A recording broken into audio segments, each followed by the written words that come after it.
예수 그리스도의 이름으로 기도드립니다. 아멘. 찬송가 185장 이 기쁜 소식을 찬양드리겠습니다. 통일 찬송가는 179장입니다. 185장입니다.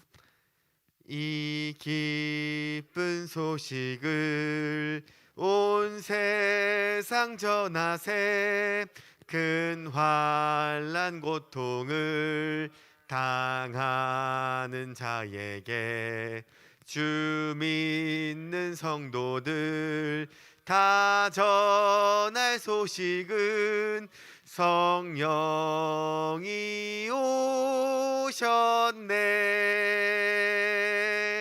성령이 오셨네. 성령이 오셨네.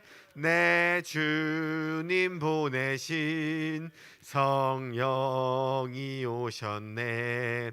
이 기쁜 소식을 온 세상 전하세. 성령이 오셨네.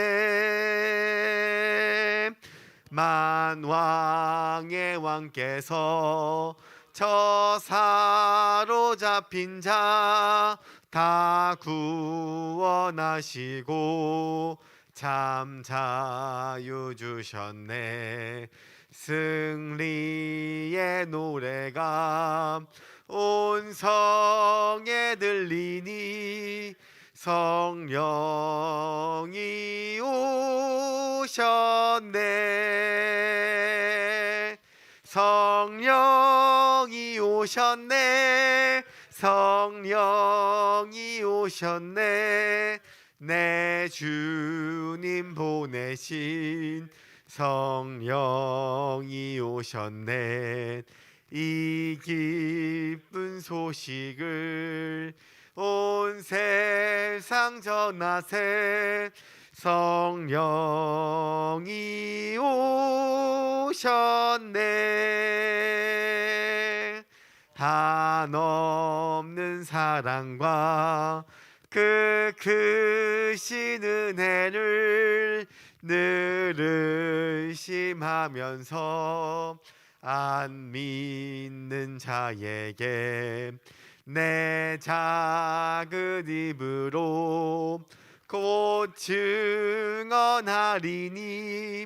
성령이 오셨네. 성령이 오셨네. 성령이 오셨네. 내 주님 보내신 성령이 오셨네. 이 기쁜 소식을 온 세상 전하세. 성령이 오셨네. 아멘. 오늘 하루도 살아가면서 나의 삶을 통하여서, 나의 입술을 통하여서, 나의 모든 생각을 통하여서 주님을 전하는 시간 되기를 주님의 이름으로 소망합니다. 오늘 함께 나눌 말씀은 에베소서 4장 1절부터 6절까지 말씀입니다. 우리 1절부터 5절까지 교독하시고 6절은 함께 합독하도록 하시겠습니다. 에베소 4장 1절부터 6절 말씀. 네. 그것도 그 디스플레이를 바꿔주시면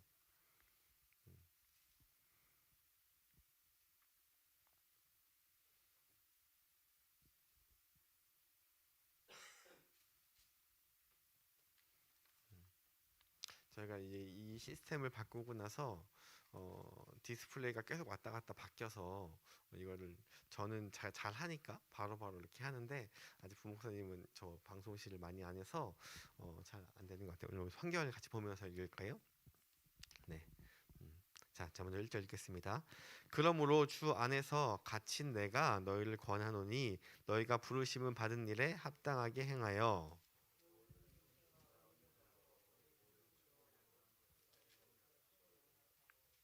평안에 매는 줄로 성령이 하나 되게 하는 것을 힘써 지키라.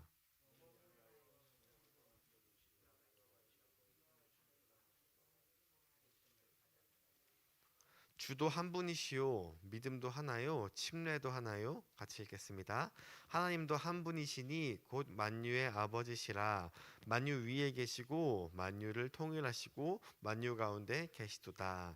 아멘. 할렐루야. 저희가 이제 에베소서를 통해서 쭉 지금 말씀을 보고 있는데, 월요일부터 목요일까지 첫 번째 그리스도의 정체성, 두 번째 하나님의 선택, 세 번째 화해, 네 번째 교회를 통하여서 어저께까지의 말씀이 바로 이 그리스도의 이 교리적인 부분을 집중하고 있다면, 오늘 본문은 그 교리를 가지고 있는 우리들의 삶이 어떻게 살아갈까, 그리스도의 윤리에 대한 부분들이 바로 오늘의 말씀입니다. 제목 보이시죠? 그리스도인의 삶. 그래서 우리가 그 교리를 가지고 어떻게 살아가야 하는가가 오늘 말씀인데요. 자, 1절 말씀 다시 읽겠습니다.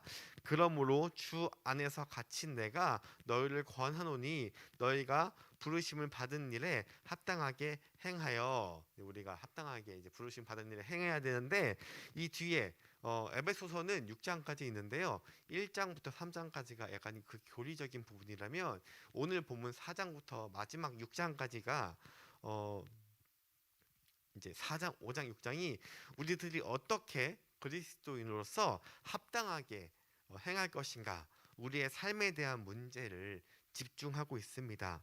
우리가 이제 교리를 알았다면 이제 그 교리를 알고 살아가는 데까지 나아가야 하는 것입니다.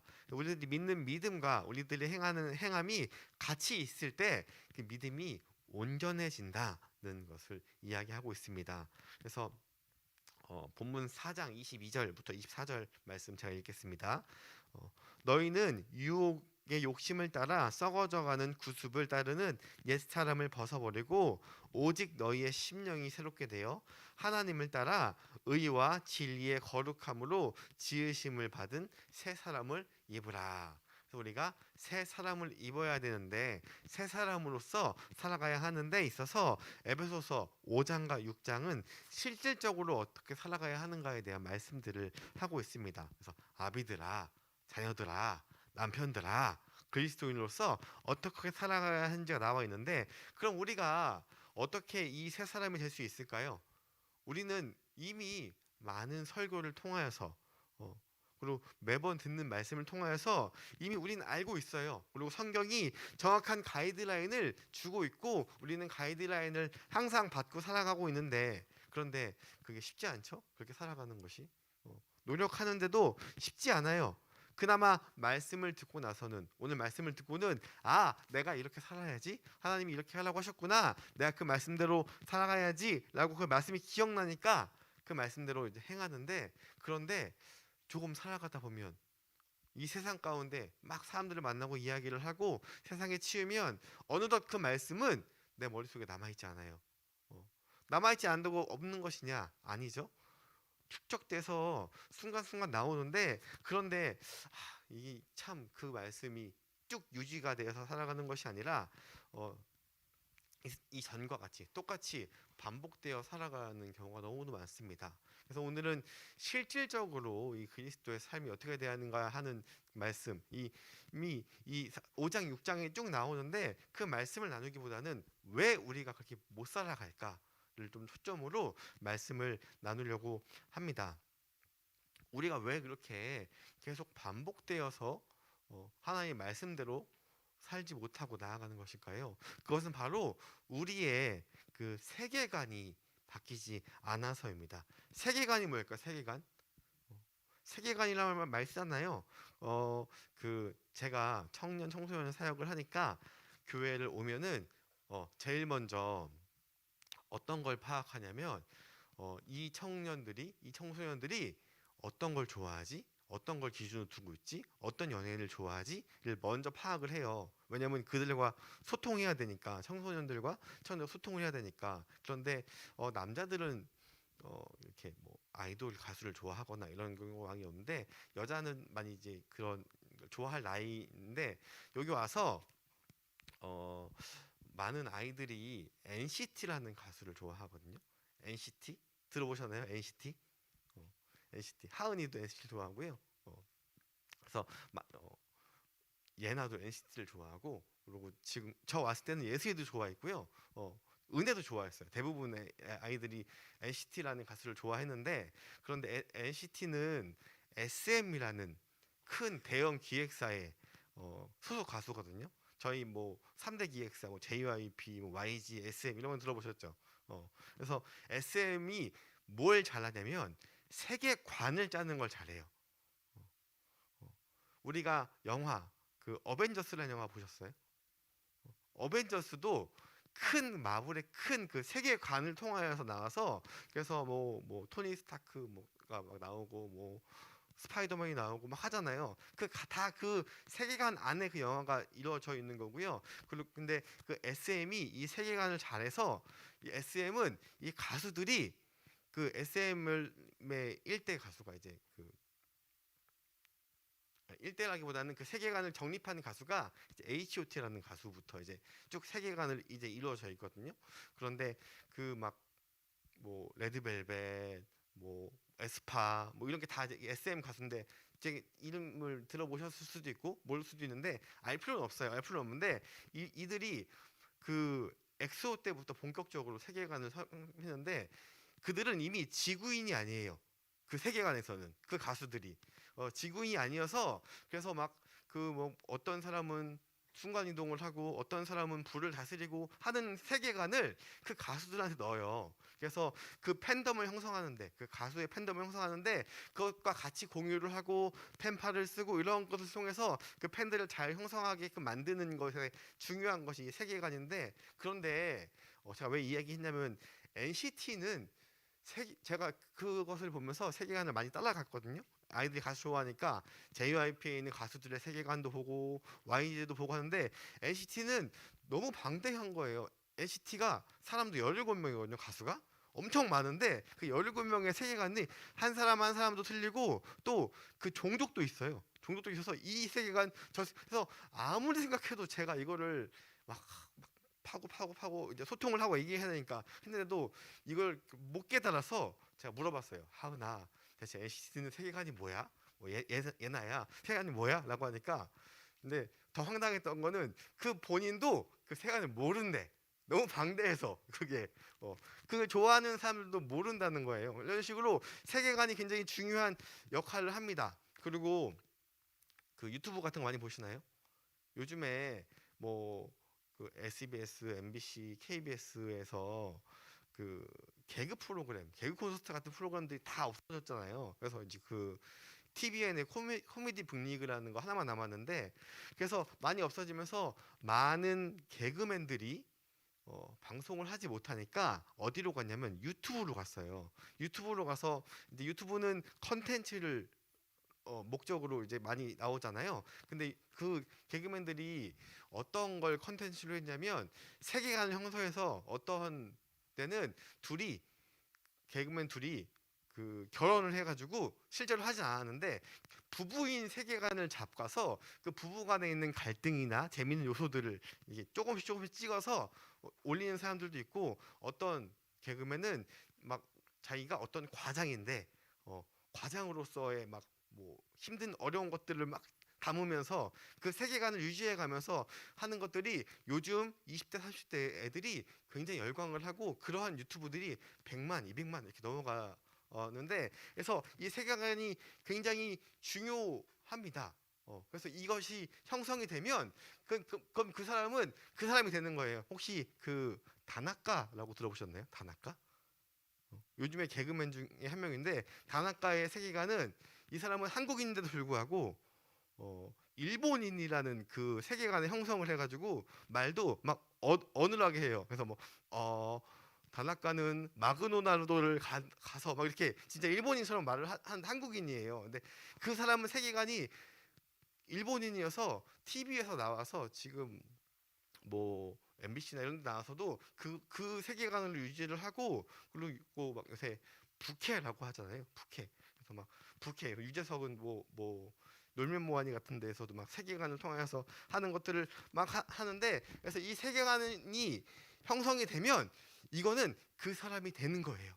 근데 우리의 가치관도, 우리도 그리스도인으로서 세계관이 들어오지 않으면 그 문화 가운데, 이 교회 문화 가운데 이질적인 존재가 돼버리는 거예요. 그래서 이 세계관이 형성되면 이러한 반복적인 죄를 짓는 것을 조금 더 아예 안 질 수는 없지만 막을 수가 있어요.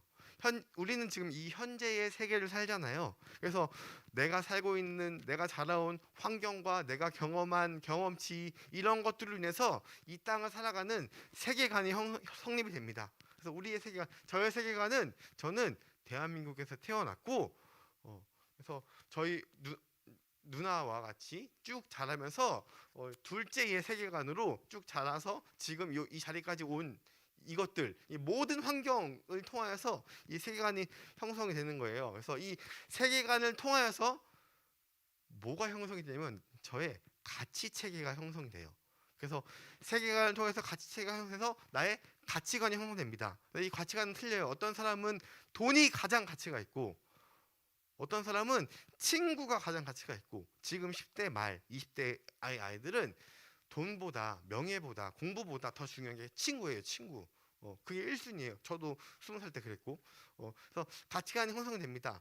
그래서 이 어떤 게 진짜 가치인지, 어떤 게 진짜 가치 있는지가 형성이 돼요. 그래서 그 가치관에 의해서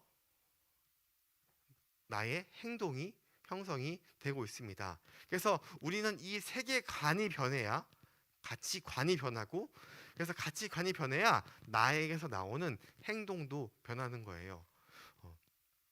그런데 이 세계관은 변하지 않은데 행동 양식을 변하게 노력할 수도 있어요. 근데 이것은 노력이 필요하고요. 그리고 나의 삶이 보장이 돼야 돼요. 만약에 내가 극한의 상황에 처해 있을 때, 혹은 내가 어떠한 선택을 해야 할 때, 이 세계관이 변하지 않고 가치관이 변하지 않으면 결국 마지막에 결정하는 건 뭐냐면 내 가치를 통해서 결정을 하게 됩니다. 그래서 20대 때는 제가 친구가 가장 중요했기 때문에 돈보다 친구였거든요. 돈보다 친구. 그래서 돈을 선택하느냐 친구를 선택하느냐의 이 갈림길에 있을 때 친구를 선택했어요. 제 20대 때는. 그런데 어느 정도 지나고 친구와의 관계에서도 막 뭐 분열, 다툼, 싸움, 뭐 의리가 최고였다가 의리가 아무것도 아닌 그 순간들이 찾아오잖아요. 순간순간. 그럴 때 그래 친구보단 돈이야라고 돈을 택했을 때도 있었고요. 그리고 그러한 가치관 가운데 살아갈 때가 있습니다. 근데 이렇게 우리가 하나님의 말씀을 듣고 깨닫고 이렇게 살아가야 한다, 이래야 한다, 저래야 한다라는 것을 깨닫고 말씀대로 살려고 노력하지만 다시 이 세상 속에서 전과 같이 똑같이 살아가는 사이클을 막 반복하잖아요. 사람들이 겉으로 나타날 때는 내가 신실해 보이고 내가 잘 보이고, 그리고 혹은 종교적인 형태만 취하고 추구하고 살아가는데, 근데 이것을 신학적 용어로 뭐라고 하냐면 혼합주의라고 해요. 혼합주의. 하나님의 세계관도 있고 이 땅 가운데 세계관도 있어서 섞어서 하는 걸 혼합주의. 혼합주의라는 말 들어보셨나요? 이게 뭐 여기저기에서 많이 쓰이는데, 종교적으로 혼합주의는 어떤 거냐면, 제가 PPT를 준비했는데 이거는 네이버에 치면 나오는 종교적으로 나오는 혼합주의인데요. 혼합주의는 서로 다른 원리 위에 서 있는 사상을 무비판적으로, 그러니까 무비판적이란 말은 사실 중요하죠. 그러니까 혼합시키거나 서로 대립되는 것을 조화시키고 하나로 연합시키는 것이 바로 혼합주의라는 거예요. 그러니까 두 개의 다른 문화, 다른 것들을 합쳐서 새로운 혼합된 것이 나온다. 그래서 사실 저희 종교가 어디서 들어왔어요? 미국에서 들어왔죠. 그런데 미국은 새벽 예배가 없어요. 미국에 새벽 예배가 있는 곳이 있는데 어떤 곳이 있냐면 한인타운. 한국 사람들이 있는 곳은 새벽 예배가 있는데 미국 새벽 예배가 없어요. 그러니까 이 혼합주의에 대한 결과 중 하나가 바로 이 새벽 예배예요. 왜 우리나라는 새벽 예배를 드릴까요? 왜냐면 우리는 뭐든 열심히 하는 민족이잖아요. 그리고 우리가 뭔가를 바랄 때 어떻게 했어요? 예전에 정원수에 물 떠놓고 비는 그 문화가 결국 노력 이런 결과와 합쳐서 이 새벽 예배가 태어난 거예요. 그래서 이 새벽 예배를 통해서 굉장히 많은 교회가 부흥이 됐고 선순환적인 것들이 굉장히 많아요. 그러니까 혼합주의가 다 나쁜 것이 아니에요. 근데 혼합주의에 대한 이 산물 중에 나쁜 것이 나오는데, 그런데 문제는 뭐냐면 복음을 제대로 이해하지 못하고 아직 이 구원에 대한 정의가 완전히 서지 않은, 우리 어저께부터 목요일까지 윤리적인 것을 배웠잖아요. 원본적인 것들, 이것이 완전히 성립되지 않은 사람들, 혹은 이 복음을 제대로 안다고 하는 사람들조차도 이 도덕적이고 윤리적인 이 많은 설교를 듣고도 그렇게 살아가지 못하는 것, 이게 바로 이 혼합주의의 산물이에요. 예수를 믿는다고 하면서도 결정적인 선택 가운데, 나의 중요한 선택 가운데, 혹은 직장 문제라든지 경제적으로 정말 위태한 상황이든지 혹은 학업에 관한 것을 걸려 있을 때 우리는 금방 힘의 원리를 따라서, 이 땅의 가치를 따라서 가는 것이 바로 이 혼합주의의 아주 나쁜 것이에요. 그래서 우리가 이러한 이익들이 걸리면 언제든지 교회를 빼먹을 수 있는 거예요. 만약에 내 이번 주에 어떤 큰 사업 미팅을 해야 되는데 그 미팅이 하필이면 주일 11시부터 있어요. 근데 이 공사를 따면 나한테 1억이 생겨. 그러면 어떻게 하실 건가요? 교회 오실 건가요? 교회 가실 건가요? 이러한 결정 가운데 뭘 결정하느냐? 그게 바로 내 세계의 간의 가치가 결정나는 거예요. 그러니까 그것 가운데 어떤 게 더 가치가 있느냐 결정하는 거잖아요. 예배가 더 가치가 있느냐? 그 돈을 버는 게 가치가 있느냐?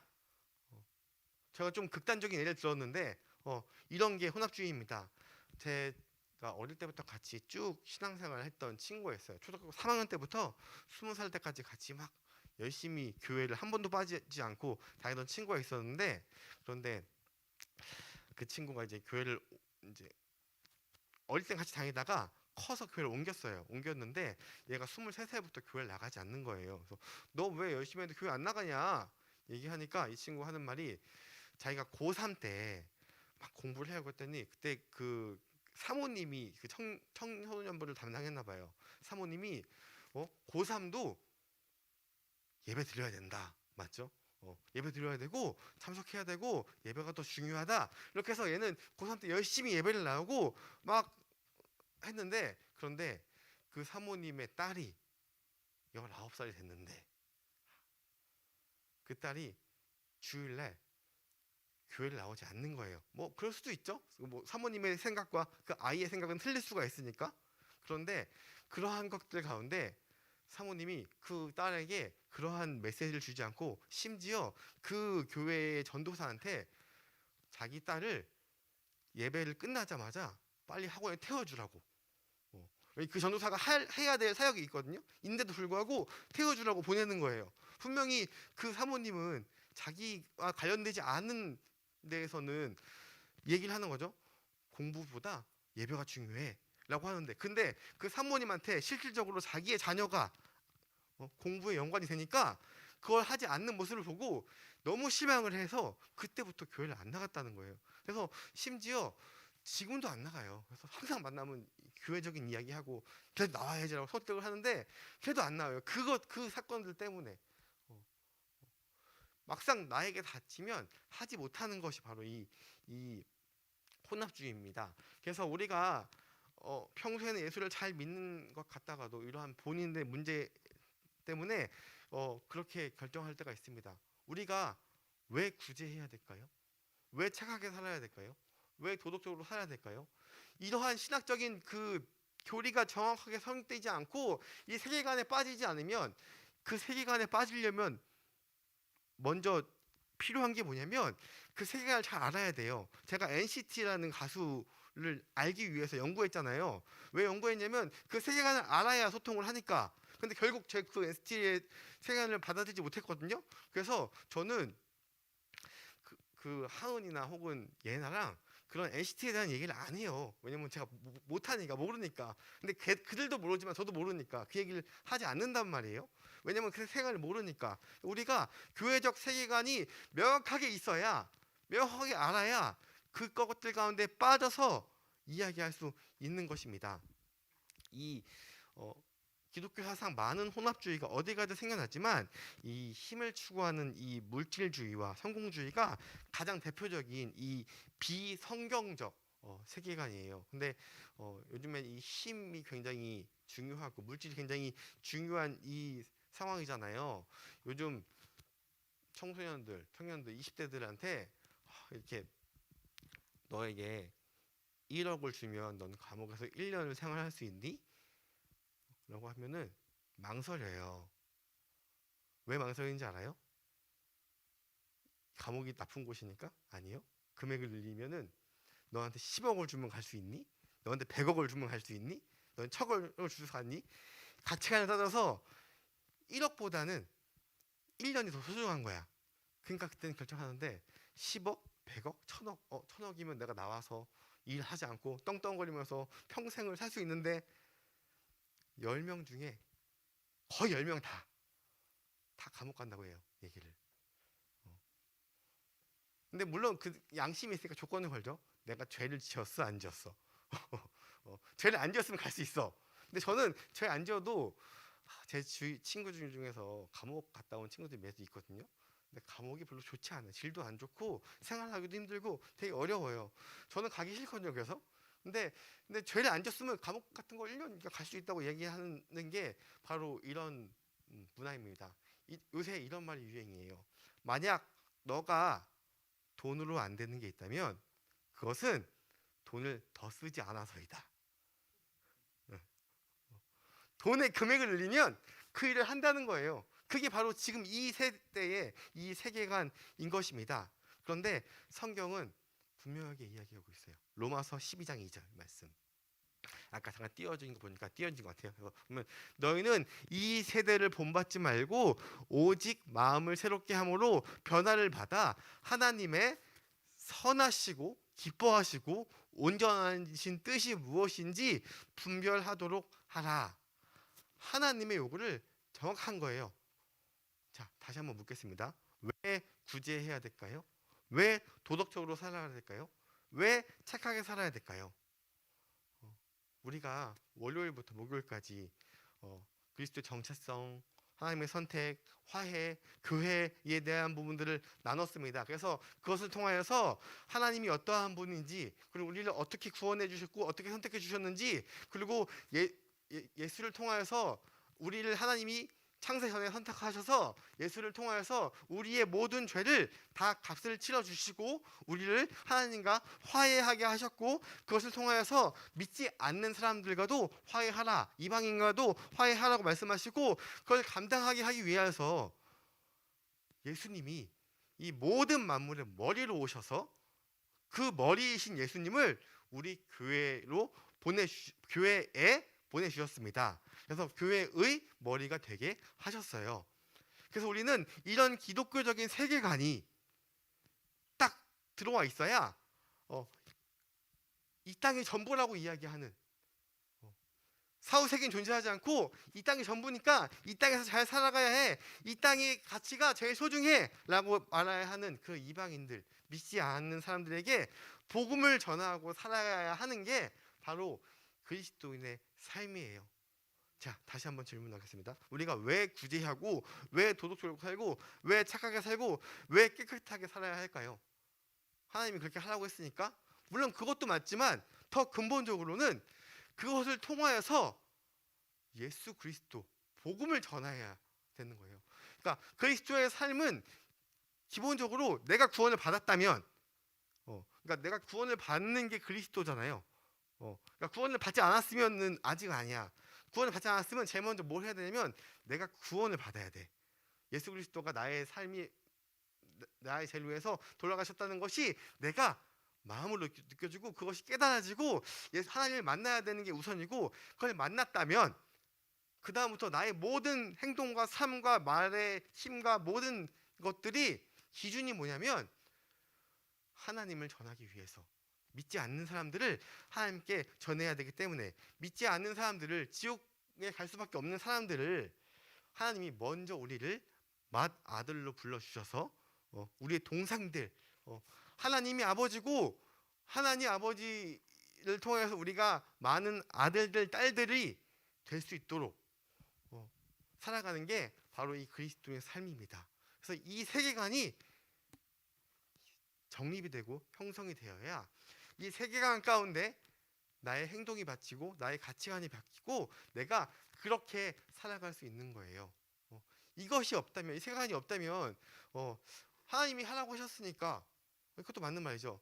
구제하라고 한 거 하나님이 하라고 했고 예수님이 보여줬으니까 맞는 말인데, 그래서 그 구제해서 어떻게 할 건데, 내가 구제해서 뭘 할 건데, 내가 선하게 살아서 대체 뭘 할 건데, 너 착하게 살았구나, 너 하나님 믿는 사람이구나 라고 그냥 들으려고? 아니요. 그 행동을 통하여서 우리가 복음을 전하려고.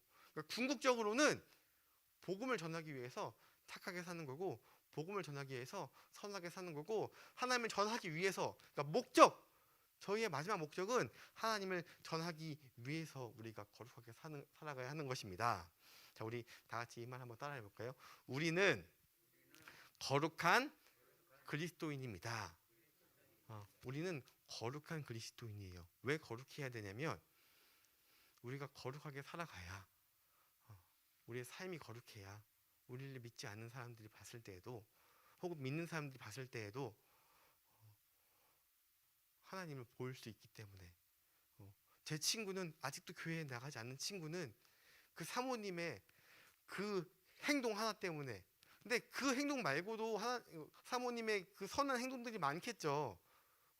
그런데 그 많은 행동들이 있음에도 불구하고 그 작은 행동 하나 때문에, 물론 제 친구가 믿음이 약해서일 수도 있지만, 그런데 그 행동 하나 때문에 결국 교회에 나가지 않는. 근데 말은 예수를 믿는데요, 그 친구도. 근데 예수님 믿는데 제가 볼 때는 아니야. 왜냐면 그 친구를 통하여서 예수 그리스도가 드러나는 게 하나도 없어. 하나도 없으면 그건 예수를 믿는 게 아니라고 생각을 해요, 저는. 왜냐면 그 가치관이 들어오지 있지 않기 때문에. 그러니까 우리가 이 뒤에 5장, 6장을 읽어보시면 명확하게 어떻게 살아가야 하는지가 다 나와요. 자녀들아, 남편들아, 아내들아 얘기하면서 나오는데, 근데 그것을 하는 이유가 뭐냐면 그걸 통해서 믿지 않는 사람들을 구원하기 위해서. 그래서 오늘 하루도 우리가 거룩한 그리스도로 살아가서 이 땅 가운데 예수 그리스도의 세계관을 가져서, 그것이 아니고 이 땅이 제일 소중하고 이 땅에서 제일 잘 살아야 한다고 생각하는, 착각하고 살아가고 있는 사람들한테 끝이 있고, 그렇게 끝으로 살다 보면 결국 지옥에 갈 수밖에 없다. 그래서 예수 그리스도께서 이 땅에 오셔서 그 끝에 우리가 지옥에 갈 수밖에 없는 우리의 운명을 예수님의 아들, 하나님의 아들이 될 수 있도록 나를 먼저 보내주셔서 이 말을 전하게 하셨다. 너도 믿으면 이 세계에 들어올 수 있다, 천국 갈 수 있다를 전하고 사는 삶을 살기를 주님의 이름으로 축복합니다. 기도하겠습니다. 하나님 감사합니다. 하나님, 저희들이 성경의 말씀을 통해서 하나님의 교리를, 뜻을 쭉 정리하면서 봐왔습니다. 그리고 오늘 말씀을 통해서 우리가 그 말씀에 대한 정립으로 우리가 어떠한 세계관을 가져야 하는지, 그 세계관을 통해서 우리의 가치가 어떻게 변해야 하는지를 조금 더 명확하게 알게 해주시고, 그리고 하나님이, 예수 그리스도가 가장 나의 삶과 생각의 중심이 되어서 이 땅 가운데 살아가면서 하나님의 세계관을 펼치며 살아갈 수 있는 오늘 하루를 허락하여 주시옵소서. 이 모든 말씀 예수 그리스도의 이름으로 기도드립니다. 아멘. 하늘에 계신 우리 아버지여, 이름이 거룩히 여김을 받으시오며 나라가 임하시오며 뜻이 하늘에서 이룬 것 같이 땅에서도 이루어지이다. 오늘날 우리에게 일용할 양식을 주옵시고 우리가 우리에게 죄 지은 것을 사하여 준 것 같이 우리 죄를 사하여 주시옵고 우리를 시험에 들게 하지 마시옵고 다만 악에서 구하시옵소서. 나라와 권세와 영광이 아버지께 영원히 있사옵나이다. 아멘. 오늘 이제 금요일이고 이제 이틀만 더 지나면 우리가 12주 동안 VIP들에게 지금 이 VIP들을 막 한 주 한 주 뭐 하는지 나와 있잖아요.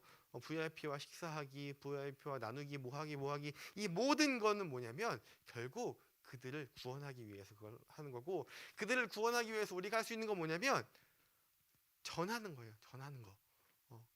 믿게 할 수는 없어요.